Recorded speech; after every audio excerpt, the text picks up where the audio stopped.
Subscribe to Accountancy Tuition and click the bell icon so that you never miss any updates.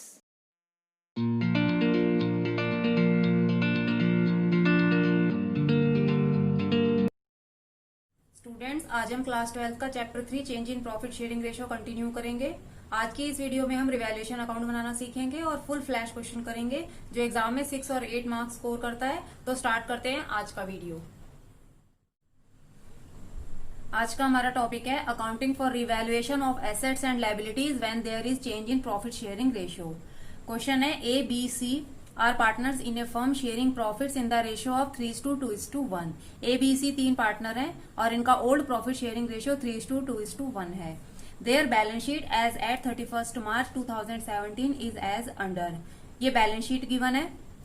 From 1st April 2017, the partners agreed to share future profits in the ratio of 4:3:3। 1st अप्रैल 2017 से partners ने decide किया कि अब वो अपने profit sharing ratio को future में 4:3:3 में डिवाइड करेंगे। इट मीन्स ये इनका न्यू रेशियो है। And make the following adjustment. ये नीचे कुछ एडजस्टमेंट्स गिवन है। Prepare revaluation account, partners capital account and balance sheet of the reconstituted firm. इस क्वेश्चन में हमें रिवैल्यूएशन अकाउंट बनाना है, पार्टनर्स का कैपिटल अकाउंट बनाना है और न्यू फर्म की बैलेंस शीट बनानी है। तो एक एक करके हम इन एडजस्टमेंट्स की पोस्टिंग करेंगे, लेकिन एडजस्टमेंट की पोस्टिंग करने से पहले मैं आपको रिवैल्यूएशन अकाउंट के बारे में बता दूं कि रिवैल्यूएशन अकाउंट नॉमिनल नेचर का अकाउंट है जिसमें डेबिट में सारे लॉस लिखे जाएंगे और क्रेडिट में सारी इनकम लिखी जाएंगी। अब हमें लॉस कब कब होगा?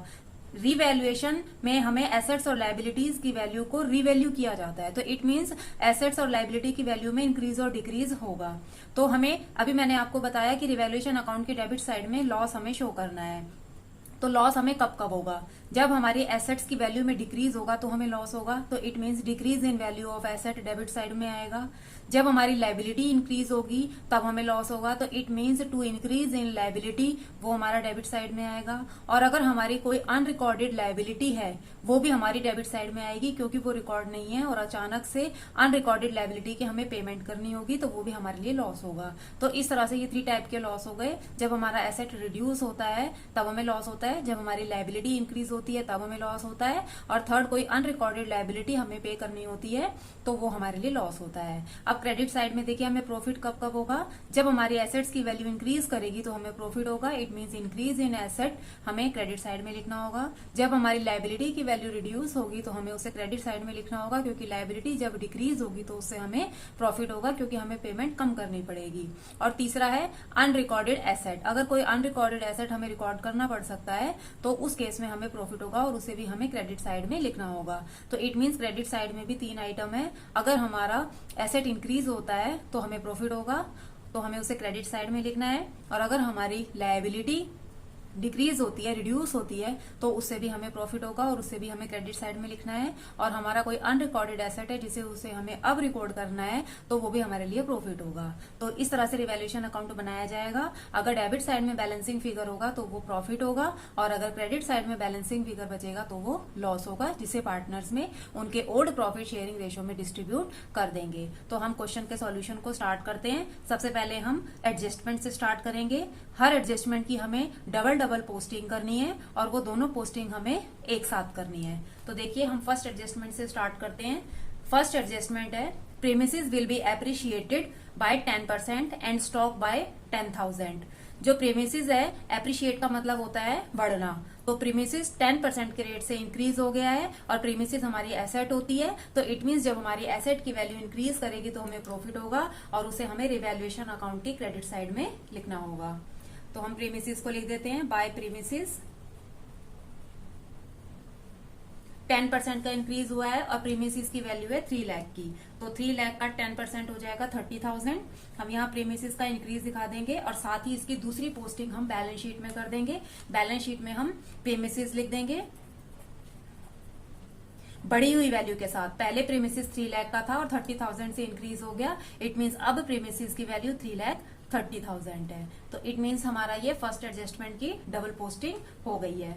अब सेकंड एडजस्टमेंट देखिए, स्टॉक को भी 10,000 से हमें एप्रिशिएट करना है, मींस इंक्रीज करना है। तो स्टॉक भी हमारा एसेट होता है और एसेट की वैल्यू इंक्रीज हो रही है और एसेट की वैल्यू इंक्रीज होने से हमें प्रॉफिट होगा। तो हम प्रीमिसेस के नीचे ही बाय स्टॉक लिख देते हैं। स्टॉक की हमें वैल्यू गिवन है, उसमें हमें कोई भी कैलकुलेशन नहीं करनी है, सीधे 10,000 से हमें उसे इंक्रीज कर देना है और बैलेंस शीट में भी हमें इंक्रीज करके वैल्यू शो करनी है। तो स्टॉक पुरानी बैलेंस शीट में स्टॉक 1,20,000 का है और 10,000 से इंक्रीज होने पर स्टॉक अब 1,30,000 का हो गया है। तो ये हमारी दूसरी एडजस्टमेंट भी हो जाती है। अब देखिए next adjustment, a provision for doubtful debts is to be made on debtor at the rate of 4%। Debtor के ऊपर हमें डाउटफुल डेट्स के लिए प्रोविजन बनाना है 4% का, मींस हमारे डेटर बैड डेट हो सकते हैं, तो ये हमारे लिए लॉस है, हमारे जो डेटर हैं वो कम हो जाएंगे, तो इसलिए हमें डेटर के ऊपर प्रोविजन बनाना होगा। तो डेटर के ऊपर प्रोविजन बनाना हमारे लिए लॉस होता है, तो ये रिवैल्यूएशन अकाउंट की डेबिट साइड में आएगा और बैलेंस शीट की एसेट साइड में रिड्यूस करके हम दिखा देंगे। देखिए कैसे करेंगे। सबसे पहले हम डेटर लिख लेते हैं, जितने के भी डेटर हैं। पहली बैलेंस शीट में 2,50,000 के डेटर है, इसमें से हमें प्रोविजन बनाना है, provision for bad and doubtful dates. 2,50,000 का 4% कैलकुलेट करेंगे, ये आ जाएगा 10,000। तो इट मीन्स 10,000 से मे भी हमारे डेटर डिक्रीज हो सकते हैं। ठीक है, तो ये लेस करके हम यहाँ पे लिख देंगे 2,40,000 और ये जो 10,000 का लॉस हो रहा है उसे हम बैलेंस शीट में शो कर देंगे, सॉरी रिवैल्यूएशन में शो कर देंगे to provision for bad and doubtful dates.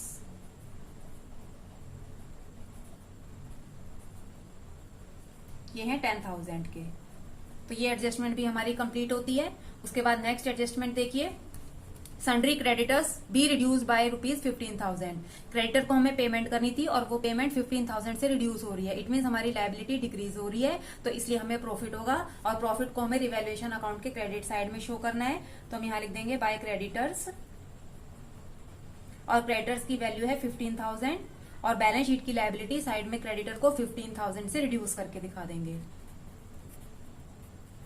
Creditors की ओरिजिनल वैल्यू पहले 2 लाख रुपीज की है, तो 2 लाख में से 15,000 माइनस कर देंगे, तो अब हमें क्रेडिटर को 1,85,000 की पेमेंट करनी है। उसके बाद नेक्स्ट एडजस्टमेंट देखिए, machinery will be depreciated by 5%। Machinery को 5% से डेप्रिशिएट करना है, इट मीन्स ये हमारी एसेट के लिए लॉस है, तो ये भी हमारा डेबिट साइड में आएगा। तो हम डेबिट साइड में लिख देते हैं रिवैल्यूएशन अकाउंट की to depreciation on machinery.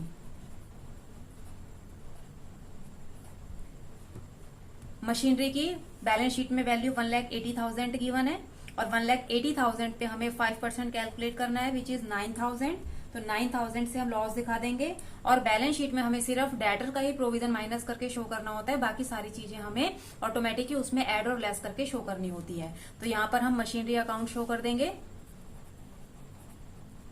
Machinery की पहले कॉस्ट थी 1,80,000 की, 9,000 का डेप लग गया, तो मशीनरी अब रह गई है 1,71,000 की। तो इट मीन्स हमारा फोर्थ एडजस्टमेंट भी हो गया है।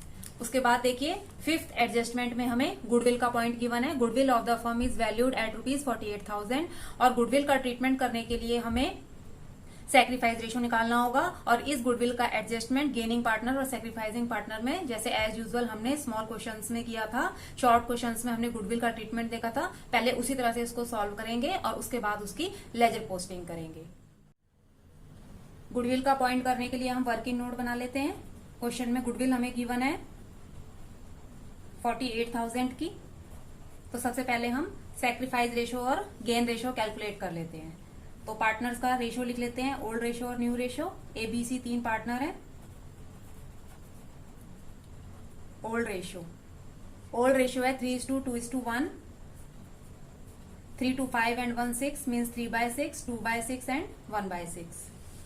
उसके बाद हम न्यू रेशियो लिख लेते हैं। न्यू रेशियो है 4:3:3, 4 और 3 7, 7 and 3 10, 4/10, 3/10 एंड 3/10। अब हम सैक्रिफाइस रेशियो का फॉर्मूला लगा देते हैं। Sacrifice ratio equal to old ratio minus new ratio. तीनों पार्टनर का गेन सैक्रिफाइस कैलकुलेट कर लेते हैं। ए पार्टनर 3/6 ओल्ड रेशियो है एंड 4/10 न्यू रेशियो है। 30 एलसीएम आ जाएगा, 6 5 30 एंड 5 3 15, 10 3 ज़ा 30 एंड 4 3 ज़ा 12। ये 3/30 आ गया, पॉजिटिव वैल्यू आई है, इट मीन्स ये हमारा सैक्रिफाइसिंग पार्टनर है। बी देखिए, बी का ओल्ड रेशियो है 2/6 एंड न्यू रेशियो है 3/10। 30 एलसीएम आ गया, 6 5 ज़ा 30, 5 2 ज़ा 10, 10 3 ज़ा 30, 3 3 ज़ा 9। ये 1/30 आ गया, इट मीन्स ये भी हमारा सैक्रिफाइस पार्टनर है। उसके बाद आगे देखिए सी पार्टनर। सी पार्टनर का ओल्ड शेयर है 1/6 एंड न्यू शेयर है 3/10। इसका एलसीएम आ गया 30, 6 5 ज़ा 30, 10 3 ज़ा 30 एंड 3 3 ज़ा 9।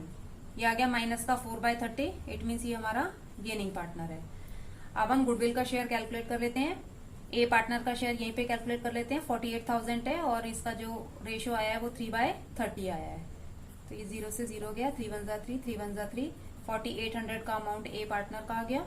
बी का भी इसी तरह से कैलकुलेट कर लेते हैं, 48,000 मल्टीप्लाई 1/30, ये 1600 आ जाएगा। उसके बाद सी पार्टनर का भी कैलकुलेट कर लेते हैं, 48,000 की गुडविल है और 4/30 इसका गेनिंग शेयर है। 16 4 जा 6400। तो ये तीनों के अमाउंट कैलकुलेट हो गए। हम इसकी जर्नल एंट्री कर देते हैं और जर्नल एंट्री करने के बाद हम इसकी लेजर पोस्टिंग करेंगे। तो गुडविल की जर्नल एंट्री करने के लिए हमें गेनिंग पार्टनर को डेबिट करना होगा और सैक्रिफाइस पार्टनर को क्रेडिट करना होगा। तो जर्नल एंट्री देखिए, गेनिंग पार्टनर सी है, तो C's capital account debit to A capital account to B capital account.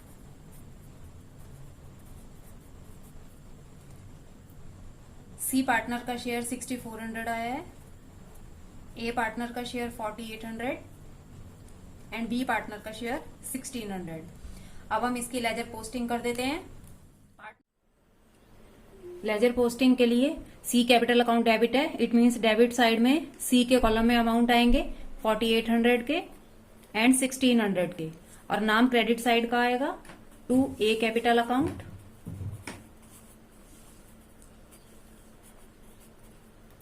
To B capital account.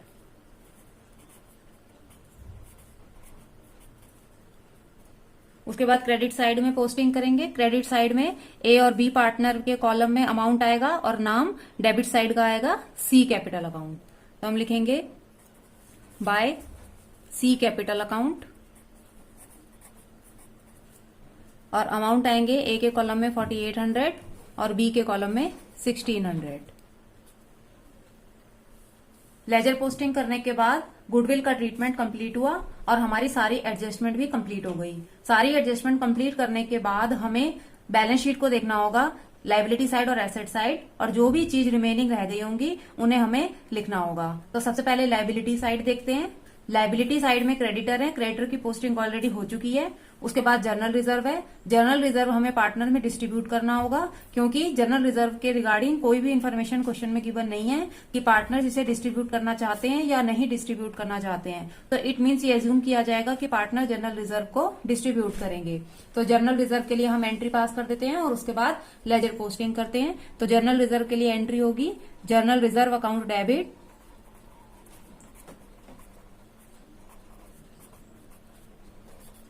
To A capital account to B capital account to C capital account. Journal reserve का amount है 1,20,000 का और इन्हें partner के old profit sharing ratio में distribute कर देंगे। तो 1,20,000 मल्टीप्लाई 3 डिवाइडेड बाय 6, तो ए पार्टनर का शेयर आ जाएगा 60,000 का। उसके बाद बी पार्टनर के लिए 1,20,000 मल्टीप्लाई 2 डिवाइडेड बाय 6, 40,000। और थर्ड पार्टनर का भी शेयर कैलकुलेट कर लेंगे, 1,20,000 डिवाइडेड बाय 6, 20,000। अब हम इस जर्नल रिजर्व की भी लेजर पोस्टिंग कर लेंगे। जर्नल एंट्री में पार्टनर्स कैपिटल अकाउंट क्रेडिट है, इट मीन्स क्रेडिट साइड में पोस्टिंग होगी बाय जर्नल रिजर्व लिख करके। तो हम लिख देते हैं बाय जर्नल रिजर्व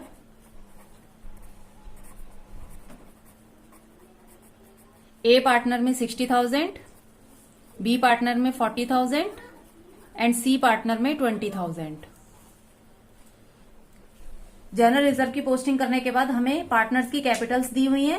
कैपिटल ये हमारी ओपनिंग है, तो हम इसे कैपिटल अकाउंट में बाय बैलेंस बीडी करके लिख देंगे।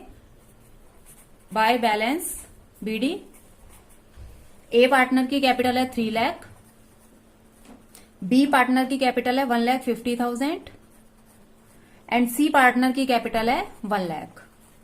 तो लायबिलिटी साइड हमारी कंप्लीट होती है और एसेट साइड में हमें प्रीमिसेस दिया हुआ है जिसका ट्रीटमेंट ऑलरेडी हो चुका है। उसके बाद मशीनरी, स्टॉक और डेटर है, इन तीनों के ट्रीटमेंट भी हम ऑलरेडी कर चुके हैं और बैंक अकाउंट बचा है, तो बैंक का 20,000 का बैलेंस हम बैलेंस शीट में लिख देते हैं।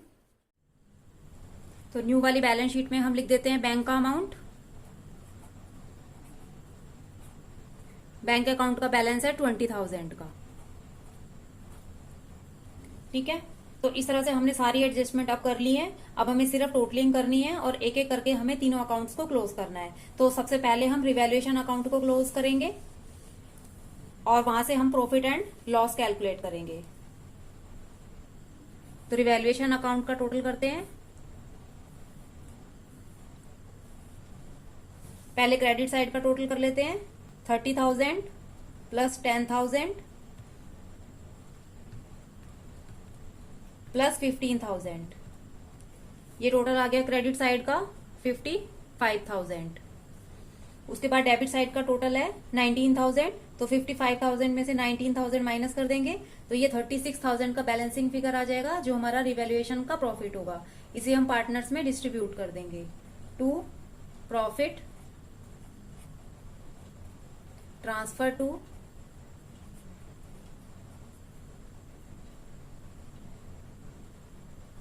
ए, बी एंड सी। इनके ओल्ड प्रॉफिट शेयरिंग रेशियो में हमें इसे डिस्ट्रीब्यूट करना है। तो 36,000 मल्टीप्लाई 3 डिवाइडेड बाय 6, तो ए पार्टनर का शेयर आ जाएगा 18,000 का। बी पार्टनर का शेयर कैलकुलेट कर लेते हैं। 36,000 मल्टीप्लाई 2 डिवाइडेड बाय 6, यह आ जाएगा 12,000 का बी पार्टनर का शेयर। और सी पार्टनर का शेयर भी कैलकुलेट कर लेते हैं। 36,000 डिवाइडेड बाय 6, यह आ जाएगा 6,000 का अमाउंट। तो इस तरह से हमारा रिवैल्यूएशन अकाउंट क्लोज हो गया और इस रिवैल्यूएशन अकाउंट के प्रॉफिट को अब हमें कैपिटल अकाउंट में पोस्ट करना है। पहले हम रिवैल्यूएशन अकाउंट की जर्नल एंट्री पास कर देते हैं।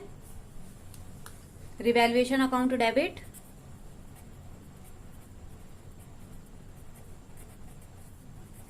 To A capital account, to B capital account, to C capital account.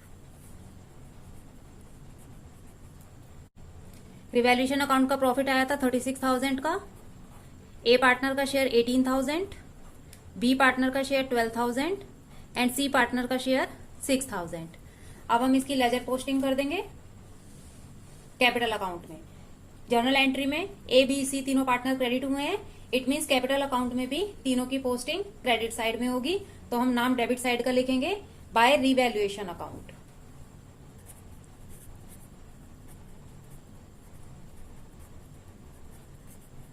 A partner का शेयर 18,000, बी पार्टनर का 12,000 एंड सी पार्टनर का 6,000।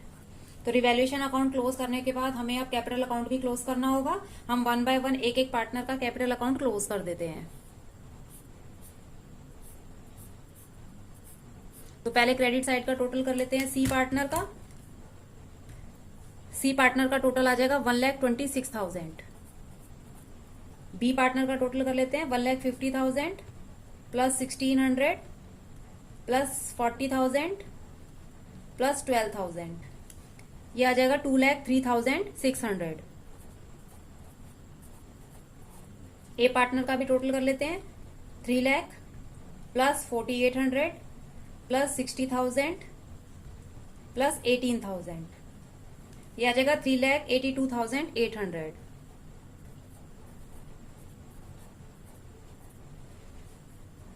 उसके बाद हमें इनकी क्लोजिंग कैपिटल निकालनी है। तो क्लोजिंग कैपिटल निकाल लेते हैं। टू बैलेंस सीडी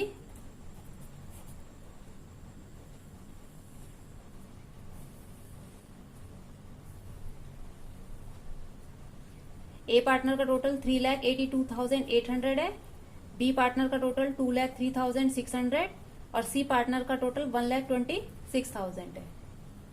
अब बैलेंसिंग फिगर कर लेते हैं। ए पार्टनर के डेबिट साइड में कुछ भी नहीं है, तो इट मीन्स यही इसकी क्लोजिंग कैपिटल है 3,82,800 और बी पार्टनर का टोटल है 2,03,600, तो यही बैलेंसिंग फिगर आएगा। सी पार्टनर का हम कैलकुलेट कर लेते हैं। 1,26,000 में से हमें 4,800 एंड 1,600 माइनस करना होगा, तो हमारे पास आ जाएगा 1,19,600। तो ये तीनों पार्टनर की कैपिटल आ गई। अब इन तीनों कैपिटल को हम बैलेंस शीट में शो करेंगे। ये हमारी बैलेंस शीट है। इस बैलेंस शीट में हम कैपिटल अकाउंट की पोस्टिंग कर देते हैं। तीनों पार्टनर की क्लोजिंग कैपिटल हम यहाँ लिख देंगे। ए पार्टनर की कैपिटल आई है 3,82,800, बी पार्टनर की कैपिटल है 2,03,600 और सी पार्टनर की कैपिटल है 1,19,600। तीनों का कैपिटल टोटल करके बाहर ट्रांसफर कर देते हैं।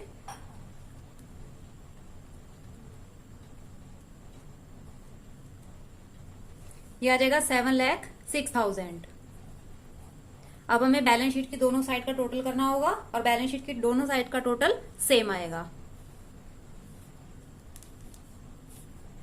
पहले हम लाइबिलिटी साइड का टोटल कर लेते हैं। 7,06,000 प्लस 1,85,000, ये आ गया 8,91,000। उसके बाद क्रेडिट साइड का भी टोटल कर लेते हैं। 20,000 प्लस 3,30,000 प्लस 1,30,000 प्लस 2,40,000 प्लस 1,71,000, क्या आ गया 8,91,000। हमारी बैलेंस शीट का टोटल मैच कर गया है। इट मीन्स ऑलमोस्ट हमारा क्वेश्चन करेक्ट है। आई होप आपको सभी एडजस्टमेंट अच्छी तरह से क्लियर हो गई होंगी। वीडियो पसंद आने पर वीडियो को लाइक करें। मोर वीडियोस के लिए मेरे चैनल अकाउंटेंसी ट्यूशन को सब्सक्राइब करें। साथ ही बेल आइकन भी क्लिक करें ताकि लेटेस्ट वीडियो का अपडेट आपको मिलता रहे। Thanks for watching.